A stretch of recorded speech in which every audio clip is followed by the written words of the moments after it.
Bacaan dari kitab pertama Samuel. Pada waktu itu, berkemaslah Saul dan turun ke padang gurun Sif dengan 3.000 orang yang terpilih dari orang Israel untuk mencari Daud di padang gurun itu.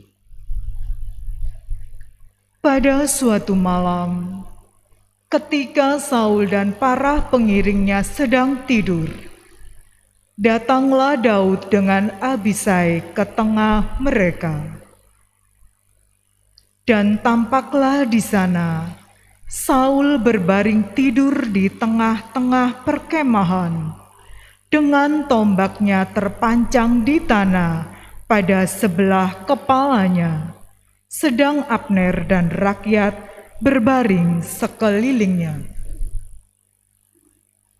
Lalu berkatalah Abisai kepada Daud, "Pada hari ini Allah telah menyerahkan musuhmu. Oleh sebab itu, izinkanlah kiranya aku menancapkan dia ke tanah dengan tombak ini. Sekali tikam saja sudah cukup. Tidak usah dia kutancapkan 2 kali." Tetapi kata Daud kepada Abisai, "Jangan memusnahkan dia, sebab siapakah yang dapat menjamah orang yang diurapi Tuhan dan bebas dari hukuman?"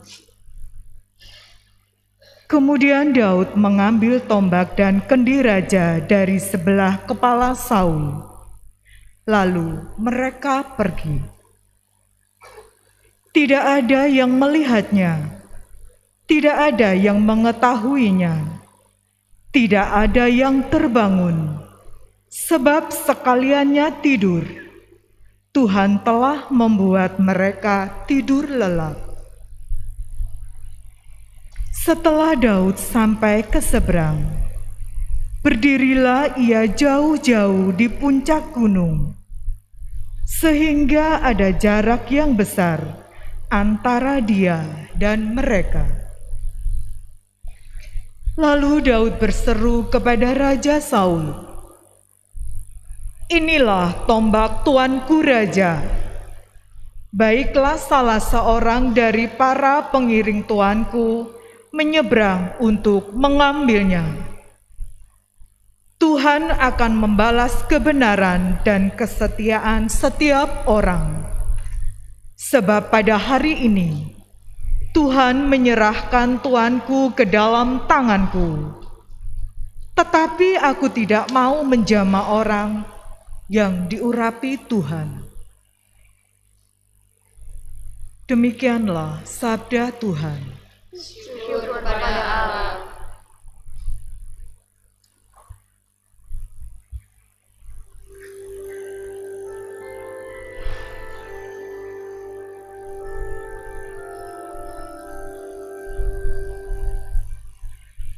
Tuhan adalah pengasih dan penyayang.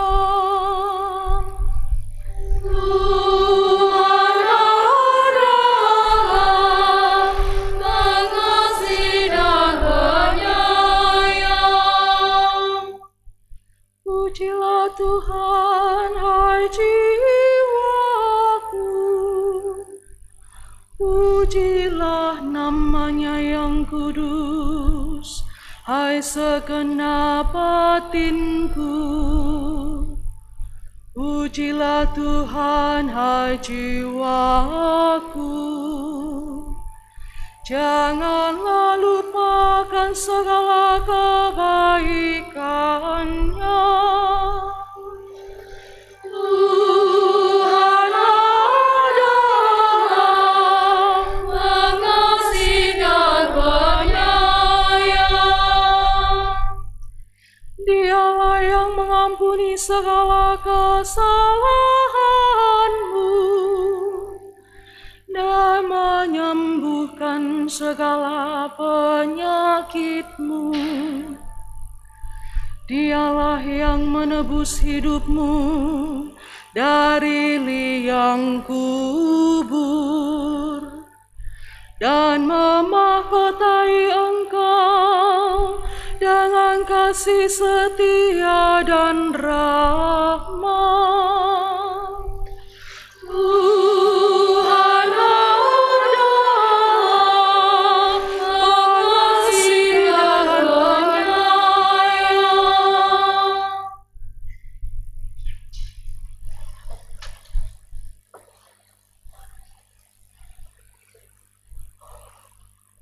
Bacaan dari surat pertama Rasul Paulus kepada jemaat di Korintus. Saudara-saudara, seperti ada tertulis, manusia pertama, Adam, menjadi makhluk yang hidup. Tetapi Adam yang akhir menjadi roh yang menghidupkan. Yang mula-mula datang bukanlah yang rohania, melainkan yang alamiah. Barulah kemudian datang yang rohania.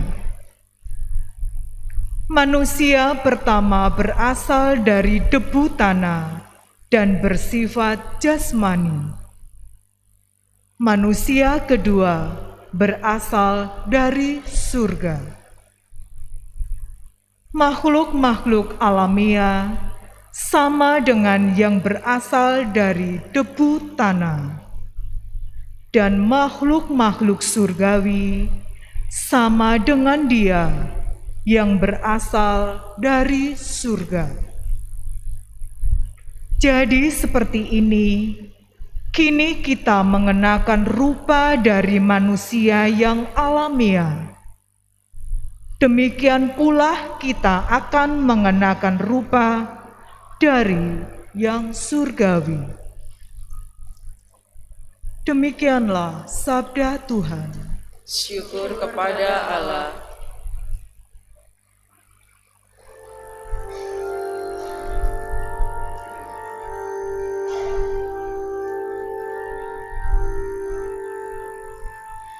Haleluya, haleluya, haleluya.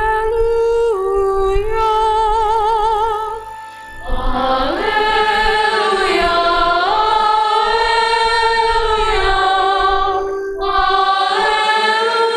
haleluya, Aku memberikan perintah baru kepadamu, sabda Tuhan, yaitu supaya kamu saling mengasihi, sama seperti aku telah mengasihi kamu. haleluya, haleluya,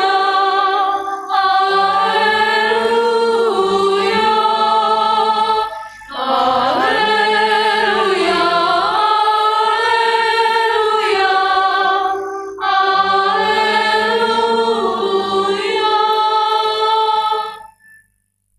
Tuhan bersamamu. Dan bersama rohmu. Inilah Injil suci menurut Lukas. Dimuliakanlah Tuhan. Sekali peristiwa Yesus bersabda kepada murid-muridnya, "Dengarkanlah perkataanku ini, kasihilah musuhmu, berbuatlah baik kepada orang yang membenci kamu, mintalah berkat bagi orang yang mengutuk kamu, berdoalah bagi orang yang mencaci kamu. Bila orang menampar pipimu yang satu, berikanlah juga pipimu yang lain. Bila orang mengambil jubahmu, biarkan juga ia mengambil bajumu. Berilah kepada setiap orang yang meminta kepadamu, dan janganlah meminta kembali dari orang yang mengambil kepunyaanmu. Sebagaimana kamu kehendaki orang berbuat demikian, demikian pula hendaknya kamu berbuat kepada mereka. Kalau kamu mengasihi orang yang mengasihi kamu, apakah jasamu? Orang-orang berdosa pun mengasihi orang-orang yang mengasihi mereka. Kalau kamu berbuat baik kepada orang yang berbuat baik kepadamu, apakah jasamu? Orang-orang berdosa pun berbuat demikian. Dan kalau kamu memberikan pinjaman kepada orang dengan harapan akan memperoleh sesuatu daripadanya, apakah jasamu? Orang-orang berdosa pun meminjam kepada orang-orang berdosa, supaya mereka menerima kembali sama banyak. Tetapi kamu, kasihilah musuhmu dan berbuatlah baik kepada mereka, dan berilah pinjaman tanpa mengharapkan balasan, maka ganjaranmu akan besar, dan kamu akan menjadi anak-anak Allah yang Maha Tinggi. Sebab Ia baik terhadap orang-orang yang tidak tahu berterima kasih, dan terhadap orang-orang jahat. Hendaklah kamu murah hati, sebagaimana Bapamu murah hati adanya. Janganlah kamu menghakimi, maka kamu pun tidak akan dihakimi. Dan janganlah kamu menghukum, maka kamu pun tidak akan dihukum. Ampunilah, maka kamu akan diampuni. Berilah, maka kamu akan diberi. Suatu takaran yang baik, yang dipadatkan, yang digoncang dan tumpah keluar, akan dicurahkan kepadamu. Sebab ukuran yang kamu pakai akan diukurkan pula kepadamu. Demikianlah sabda Tuhan. Terpujilah Kristus. Saudari-saudaraku yang terkasih, hari Minggu yang lalu kita merenungkan tentang sabda bahagia, yang bagi kita ada sesuatu yang menarik karena kebahagiaan terletak bukan pada sebuah kepuasan-kepuasan atau dalam ukuran-ukuran manusia. Hari ini kita lebih real lagi, kita diajak oleh Tuhan Yesus untuk belajar, bahkan dikatakan mengasihi musuh. Kasihilah musuhmu. Tentu bagi kita ini menjadi sebuah nasihat, atau bahkan mungkin kalau mau dikatakan ini sebuah anjuran yang sulit, anjuran yang tidak masuk akal. Karena apa? Karena hidup kita ini seringkali bergulat dengan kasih mengasihi, benci membenci. Bahkan tidak jarang itu sangat nampak ya, kalau kita melihat dalam media sosial bagaimana orang bisa begitu keras, begitu kejam terhadap sesamanya. Memang kita tidak bisa menghakimi mereka tentu, karena ada pengalaman, ada hal-hal yang mungkin tidak bisa kita mengerti. Tetapi sekali lagi perintah Yesus hari ini sangat jelas, supaya kita mengasihi. Kasihilah musuhmu, berbuatlah baik kepada orang yang membenci kamu. Maka permenungan kita sederhana, saudari-saudaraku yang terkasih, apakah kita mau mengasihi orang-orang yang demikian? Apakah kita mengalami kesulitan untuk melakukan itu? Apakah kita tidak taat kepada Yesus karena kita tidak mau menjalankan perintah itu? Atau bahkan kita selalu mengeluh bahwa kitalah yang sebenarnya sungguh-sungguh telah mengasihi, tetapi mereka tidak mau mengasihi kita. Saudari-saudaraku, Injil hari ini sebenarnya juga mengajak kita untuk melihat kenapa Yesus memberikan firman yang demikian keras. Tidak lain adalah dasarnya kasih Allah sendiri. Kalau kita mengingat yang demikian, tentu kita tidak bisa mengelak lagi. Bagaimana Allah mengasihi, dikatakan Allah adalah baik, sebab Ia baik terhadap orang-orang yang tidak tahu berterima kasih dan terhadap orang jahat. Hendaklah kamu murah hati, sebagaimana Bapamu murah hati adanya. Maka dasar yang dipakai Yesus adalah jelas, yaitu bahwa Allah juga terus-menerus mengasihi manusia. Sejarah keselamatan membuktikan itu, bagaimana dengan Allah menciptakan kita semua, alam dan seluruh isinya ini dengan kebaikan, dan itu adalah buah cinta kasih-Nya, maka manusia pun dihembusi dengan roh-Nya supaya jalannya, alurnya, manusia itu juga mengarah kepada kebaikan. Tetapi ternyata manusia tidak selalu mampu menerima tanggung jawab itu. Bahkan dengan pilihan bebasnya, manusia berbuat dosa. Ia sangat-sangat jelas melanggar yang diperintahkan oleh Allah sendiri. Dan itu terjadi dalam diri manusia pertama.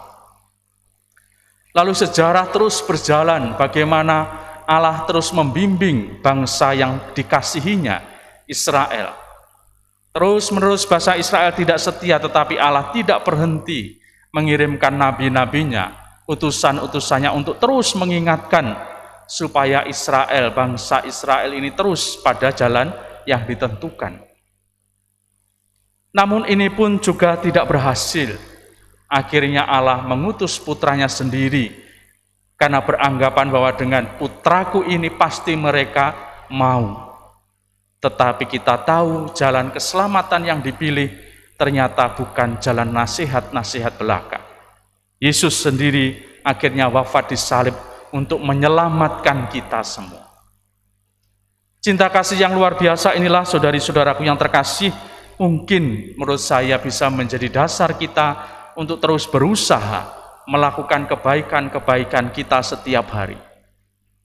Karena kita merasa dicintai Allah inilah, maka kita juga harus berupaya bagaimana hidupku ini juga mampu mengasihi sesama, pun bagi mereka yang mungkin membenci kita. Atas dasar kasih Allah yang kita rasakan inilah, maka kita juga berlomba-lomba untuk mengasihi seperti Allah sendiri mengasihi kita. Sekali lagi pertenungan kita hari ini, apakah aku ini bisa mengasihi mereka? Apakah aku ini juga legawo, dalam bahasa Jawa, ikhlas untuk mengasihi yang membenci kita? Apakah kita berani melepaskan kebencian-kebencian kita, sehingga kita berani mengasihi dengan tulus? Waduh Romo, isu-isu wis dikongkon koyok ngene Romo, ngeluh ya, kurung sarapan pisan. Saudari-saudaraku yang terkasih, memang tidak mudah ya. Menasihatkan yang demikian tidak mudah, tetapi jelas Injil hari ini berbicara yang demikian. Tetapi apakah kita tidak mungkin? Saya yakin sangat mungkin. Dan itu juga terjadi dalam diri orang-orang kudus. Itu terjadi juga mungkin teladan dari orang-orang yang ada di sekitar kita. Bagaimana beratnya mereka harus terus mengasihi, tetapi mereka berjuang untuk mengasihi itu. Bahkan kita diminta sekali lagi untuk tidak membalas apa yang kita rasakan pahit. Bagaimana? Apakah Bapak, Ibu, saudari-saudara sanggup? Yo kira-kira sanggup. Kira-kira sanggup. Tidak mudah. Saya menyadari itu sesuatu yang tidak mudah. Tetapi kalau kita mau melihat lebih jelas lagi atau lebih dalam lagi, ya sebenarnya apa yang bisa kita lakukan selain mengasihi? Apa yang membuat dunia ini terus bertumbuh dan berkembang? Tidak lain juga adalah orang-orang yang mengasihi. Anda bayangkan kalau dunia ini dipenuhi dengan orang-orang yang penuh dengan kebencian, pasti tidak akan pernah bisa berlangsung kehidupan ini. Karena orang-orang yang punya kasih itulah dunia ini bertumbuh. Orang yang mengasihi lingkungan, mereka juga terus berjuang supaya lingkungan hidup ini diperhatikan. Dan itu pula yang akhirnya sampai kepada semua orang, sehingga semua orang ikut ambil bagian untuk terus-menerus juga memberikan perhatiannya, cintanya kepada lingkungan hidup. Demikian juga dalam relasi kita. Kita bayangkan kalau semua orang ini tidak mau atau tidak mau berbagilah, pasti semua jadi susah, atau minimal pasturan jadi sepi, nggak ada yang kirim-kirim lagi. Karena apa? Karena tidak ada yang mengasihi. Tetapi terbukti ya, kalau mau ke pasturan itu, peyek itu terus ada ya, peyek. Kerupuk terus ada ya. Padahal romo-romo tidak bisa goreng ya. Ada terus. Dan saya yakin dalam kehidupan Anda sekalian, dalam kehidupan sehari-hari juga nampak semuanya itu. Maka mungkin kata-kata yang dipakai Yesus ini sangat tajam ya, mengasihi musuh. Dan kita mungkin langsung dalam benak kita, bahkan dalam perasaan kita langsung menolak itu. Tetapi realitasnya sebenarnya mengasihi itu selalu hadir dalam pengalaman kita. Bahkan kita juga telah berusaha, berjuang untuk terus mengasihi yang kadang menjengkelkan kita. Artinya sebenarnya perintah ini tidak hanya sekedar dari Allah dan diberikan kepada kita. Tetapi sebagai manusia ternyata kita juga terus menanggapi, bahkan senada dengan seruan Allah ini. Maka saudari-saudaraku yang terkasih, kita bersyukur atas nasihat Yesus ini, dan kita juga bersyukur atas apa yang baik yang telah ditanamkan Tuhan sejak kita diciptakan. Dan semoga itu menjadi sebuah gelombang yang sama, menjadi sebuah usaha yang sama, dan tentu itu pasti mendatangkan ketentraman dan kedamaian, karena kita tahu itu sungguh berasal dari Allah sendiri. Semoga berkat Allah menyertai kita sekalian.